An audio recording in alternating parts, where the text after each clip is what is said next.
Hola a todos, mi nombre es Mariciela Aguinaga y soy conductora de ITS Talks, el podcast de Innova Teaching School. El día de hoy vamos a hablar acerca de los retos que enfrentan los docentes en la educación primaria, y para ello me acompaña Martina Urquiaga Charún y también Ana María Castro, que es nuestra docente de los cursos de comunicación. Bienvenidas. Gracias, Mariciela.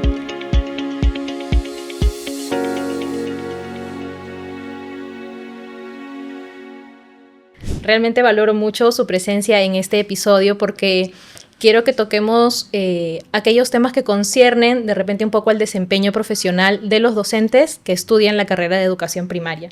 Y para ello quisiera preguntarles, en primer lugar, ¿cuáles son estas principales oportunidades laborales que puede encontrar un egresado de una carrera o un programa de educación primaria?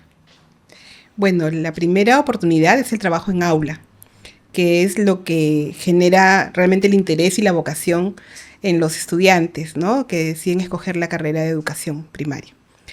Y bueno, después de tener cierta experiencia en aula, se abren otras posibilidades, como trabajar en algún proyecto en alguna ONG, en algún proyecto comunal también, y oportunidades también de trabajar en algunas instituciones estatales, como las Direcciones Generales de Educación, o trabajar en las UGEL, que son las Unidades de Gestión Educativa Local, o incluso como especialista de algún área en el Ministerio de Educación. ¿Tú has tenido experiencia trabajando en el ministerio, cierto, Martina? Sí, he tenido experiencia de 5 años, pero después de haber estado trabajando en aula y en capacitación de docentes y en algunos trabajos en organizaciones no gubernamentales, llegué al ministerio después de casi 25 años de haber estado fuera. Muy bien, bueno, una impresionante trayectoria laboral. Y Ana María, por tu parte también, bueno, ahora estás en la formación de docentes. ¿Cómo has encarado este reto? Bueno, creo que ha sido interesante, pero tenía experiencia previa porque formé parte de varias instituciones que trabajaban el tema de formación docentes en servicio, tanto en programas no escolarizados como en educación rural, ¿no? Entonces esa fue una experiencia interesante, así como elaboración de material también, ¿no?, después del trabajo en aula y el trabajo de dirección en distintas instituciones. Entonces ambas coinciden en que primero un docente, para que pueda abrirse otras oportunidades, tiene que formarse bien en las aulas, tiene que tener esa experiencia. Creo que esa es una condición importantísima, ¿no?, porque creo que no es sino en la práctica en la que uno realmente constata y aplica aquello que aprendió de la teoría, ¿no? Y eso te da recursos para asumir otras responsabilidades, otros retos. Desde ese punto de vista, ¿cuáles dirían que son las competencias más valoradas por los colegios al captar personal docente? Creo que no podemos hablar de los colegios, creo que hay muchísimos colegios, ¿no? Creo que incluso hay que tomar en cuenta la concepción de educación que tienen las personas que conducen un colegio. Felizmente, cada vez se toma o se considera menos importante que el maestro solo tenga conocimientos, ¿no? Es importante, pero también es importante que un maestro se forme integralmente, es decir, que tenga conocimientos, sepa lo que enseña, maneje con solvencia los temas que competen a su área, pero que también desarrolle habilidades, ¿no?, para poder llegar a sus estudiantes. Ahora vemos la educación desde otra perspectiva. No es solo ayudar, transmitir conocimientos, es ayudar a los niños a construir conocimientos y a gestionarlos, ¿no? Entonces, eso hace que el maestro no solo tenga que manejar conocimientos, sino que tenga que tener una serie de herramientas metodológicas, por ejemplo, de concepción de niño y de educación también, y creo que eso es importante, pero también que pueda proponer a los chicos situaciones que signifiquen reto, que los motiven a aprender y que les permitan usar esos conocimientos en situaciones prácticas, ¿no? Definitivamente el rol del docente ha cambiado, ¿no? Martina, ¿tú cuál crees que es un principal reto, ¿no?, al abordar este cambio en la figura del docente? Bueno, creo que uno de los principales retos es la propia experiencia de vida que trae cada uno como estudiante, ¿no? Y la propia experiencia que traemos haber sido parte de un sistema educativo en el que se ha priorizado mucho el tema de los contenidos y no se ha priorizado el hecho de ser competente, o sea, de poder estar listo para usar esos contenidos y cualquier otro saber que hayas desarrollado para afrontar situaciones problemáticas.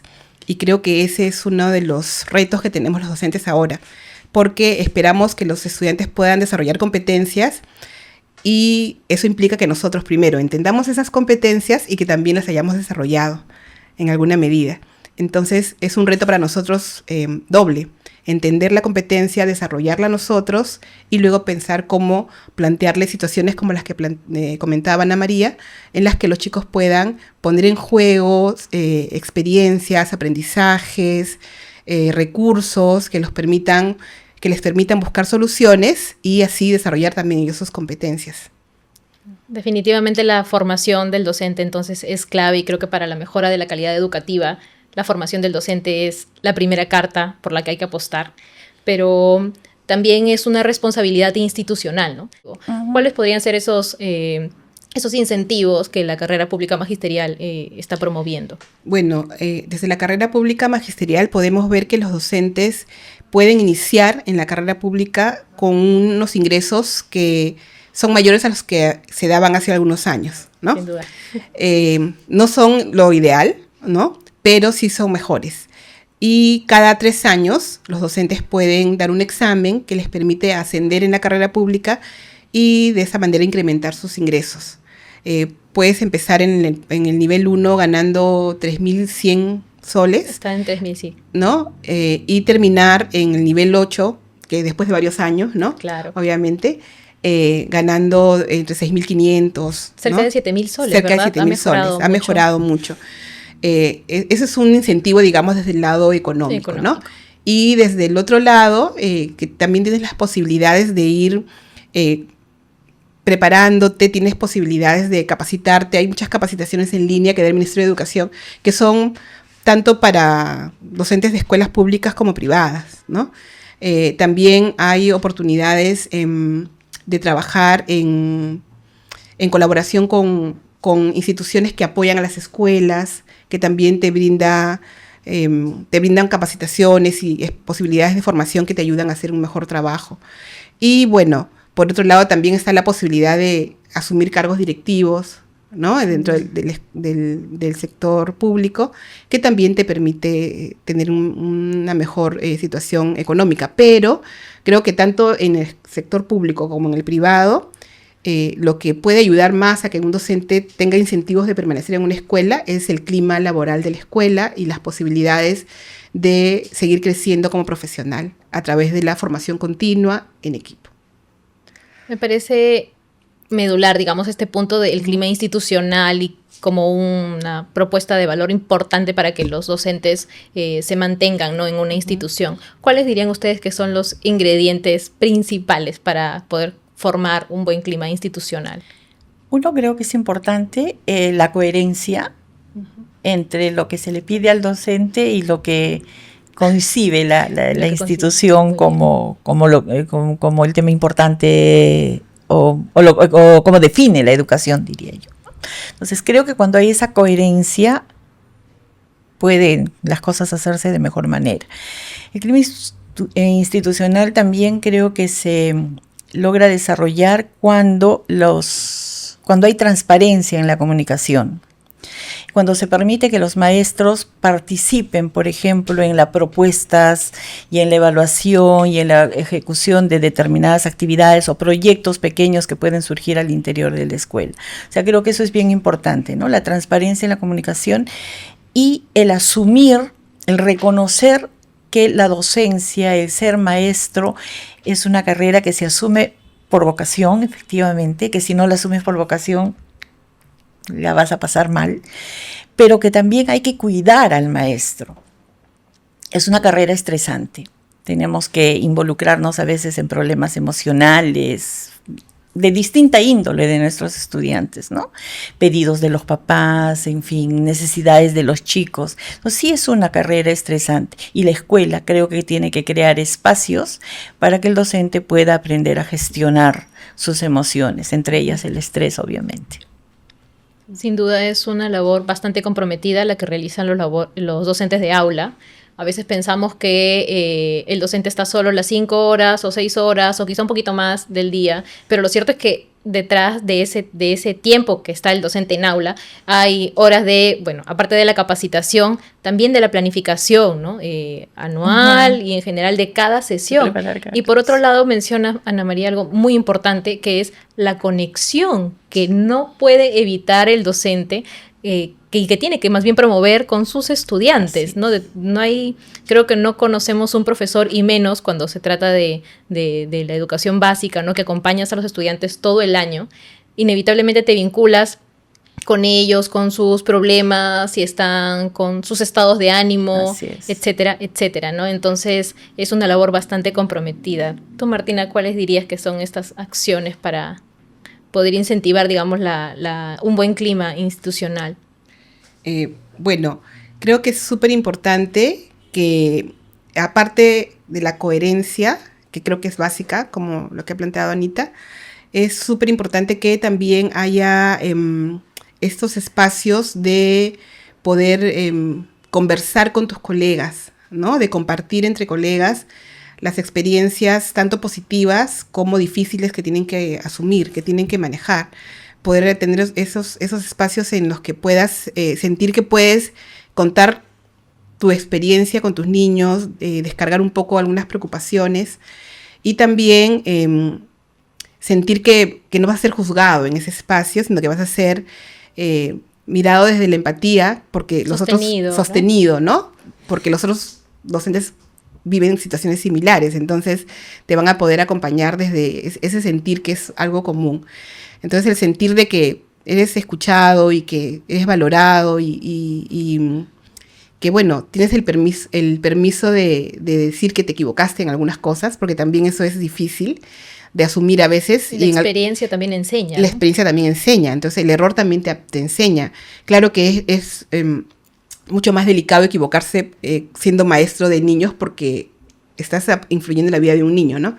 Claro. Y cuando hablo de equivocarse, no me refiero a equivocarse en un resultado de una operación matemática, ¿no? Sino me refiero a equivocarte en la palabra precisa que le dices, en cómo lo acompañas, en si lo escuchas, no lo escuchas, en si lo ayudas en una manera u otra.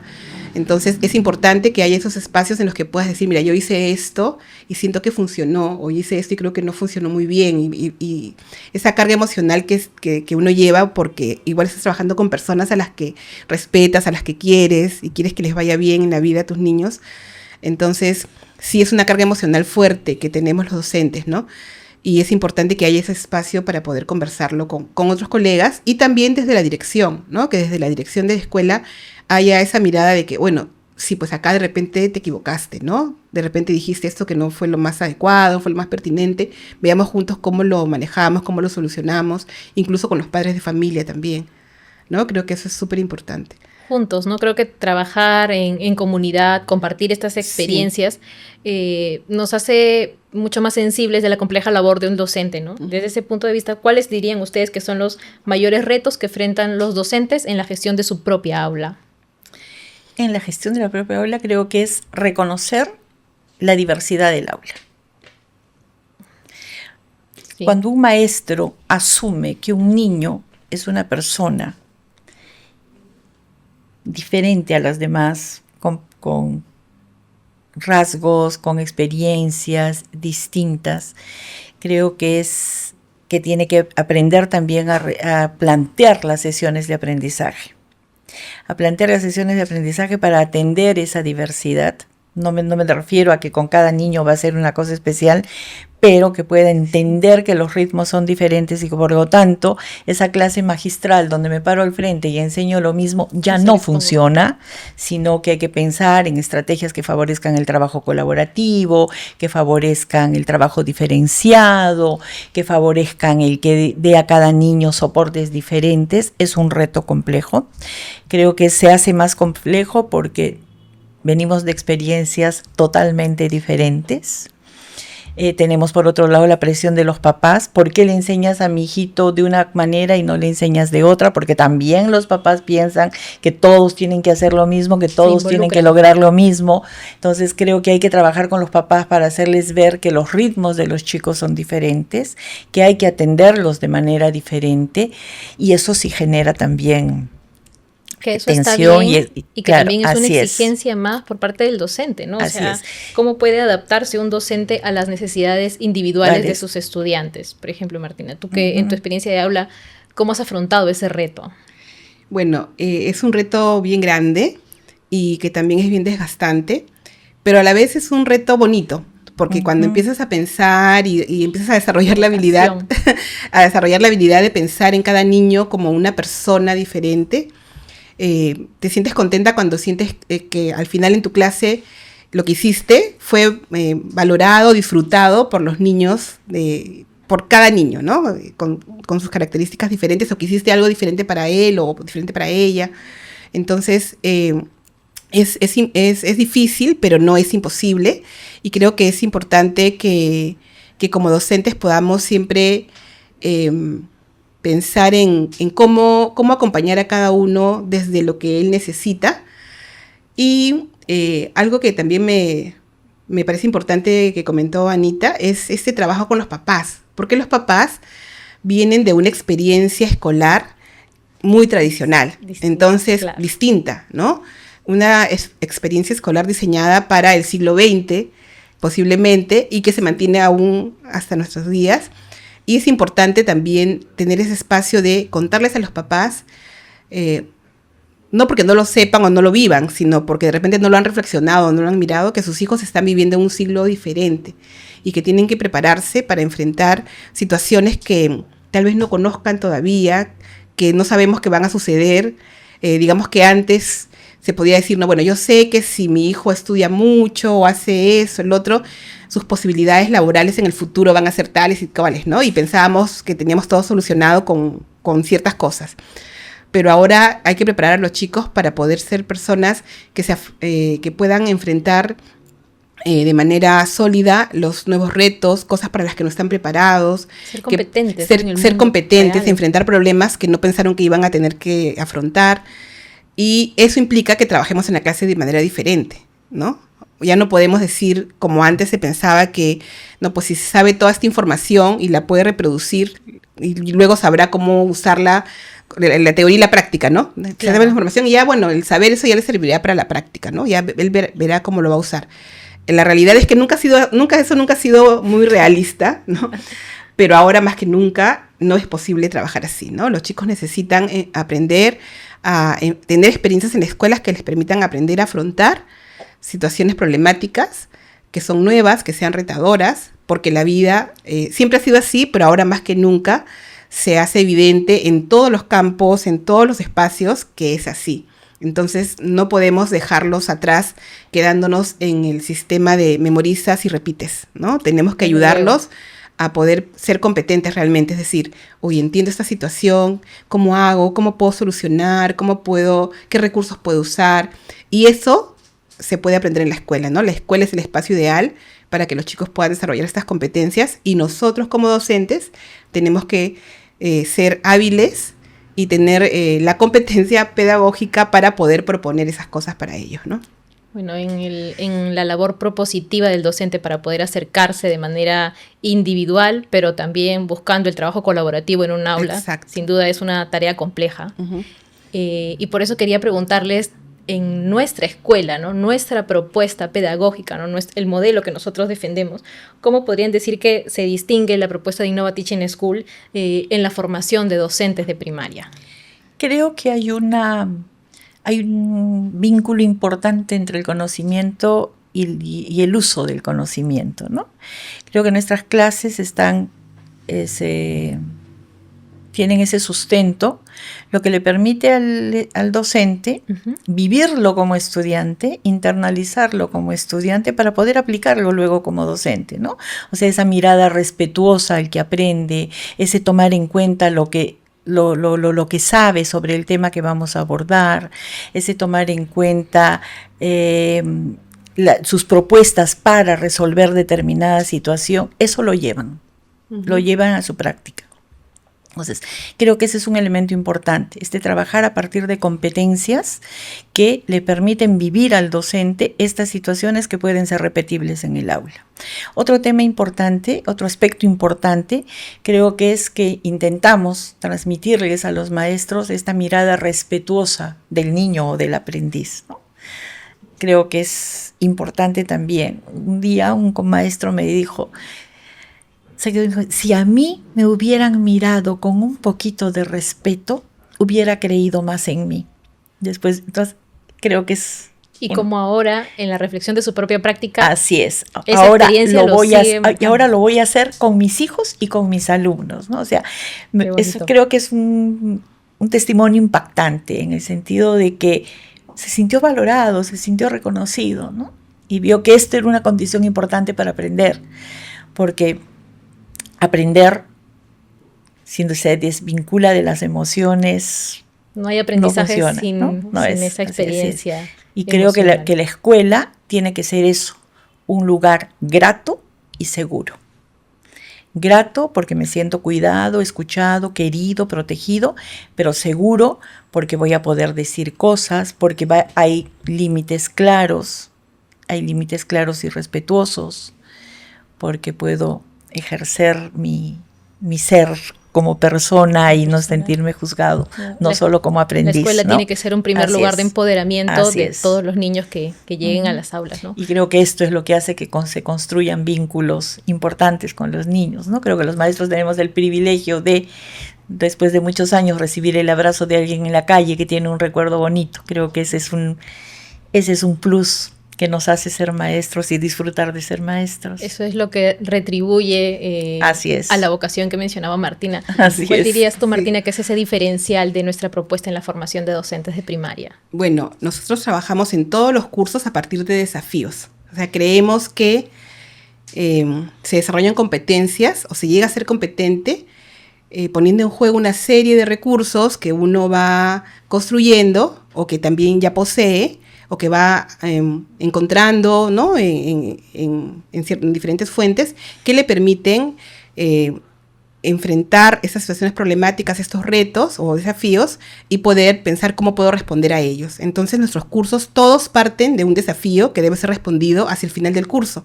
Entonces, durante todo el curso, el trabajo está orientado a desarrollar las competencias que te permitan responder a ese desafío. Entonces, los estudiantes tienen la experiencia que luego les permite entender cuál es la experiencia que esperamos que tengan los niños, porque ellos la están viviendo aquí, ¿no? La están viviendo con nosotros. Y algo bonito que me pasó en un grupo, un profesor me decía al comienzo, ¿no? Profesora, pero ¿por qué nosotros tenemos que buscar el recurso? ¿Por qué tenemos que leer? ¿Por qué tenemos que hacer esto, no? ¿Por qué mejor no nos dicta una clase magistral, no? En otras palabras, pero ese era el pedido, claro, en el fondo, esa es su experiencia, ¿no?, educativa, venía de su experiencia educativa tradicional, ¿no? Y cuando terminamos el curso me dijo, profesora, realmente estoy muy contento de haber tenido esta experiencia porque siento que he aprendido, pero he aprendido haciendo muchas cosas. He aprendido yo leyendo, yo procesando la información, ¿no? No he sentido que he estado escuchándola a usted hablando un montón, dándome un dictado, una clase magistral, sino orientándome, preguntándome, acompañándome. Y creo que, como comentaba Anita, es escuchar a un estudiante decir que lo acompañaste para que logre aprender algo, es algo muy valioso, ¿no? Algo que refuerza tu vocación y que te hace sentir que, bueno, lo que estamos haciendo está en el camino que esperamos, ¿no? Entonces, creo que ese es un diferencial de la escuela. Tratamos de que ellos vivan lo que esperamos que ellos hagan vivir a sus estudiantes. Y también tenemos la posibilidad de que ellos tengan una experiencia práctica. Siempre pedimos que ellos puedan tener una práctica en la que puedan acudir a escuelas y tener una permanencia en la escuela que les permita realmente entender cuál es la dinámica de la escuela, para que puedan pensar, bueno, si esto es lo que ocurre en la escuela, ¿y cómo yo puedo implementar esto que estoy reflexionando o estas propuestas, ¿no?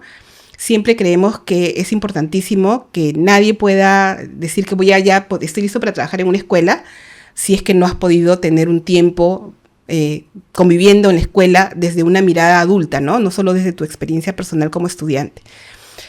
Creo que esa es una de las diferencias que tenemos las principales en la apuestas de escuela. valor quizá en Sí. nuestro programa. Ujú. Bueno, les agradezco muchísimo por el tiempo. Creo que nos queda claro que buscamos desde los recursos, desde su experiencia y la experiencia que tienen todos nuestros formadores, promover una nueva forma de aprender que nos lleve a una mejor forma de enseñar, ¿no? Finalmente cuando estemos, o de promover el aprendizaje en nuestros estudiantes de aula.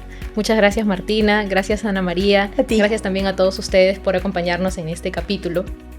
Los espero en un próximo episodio del podcast de Innova Teaching School. Aquí seguiremos esforzándonos y abriendo diálogos para seguir promoviendo la formación de docentes que lideren el cambio desde la educación.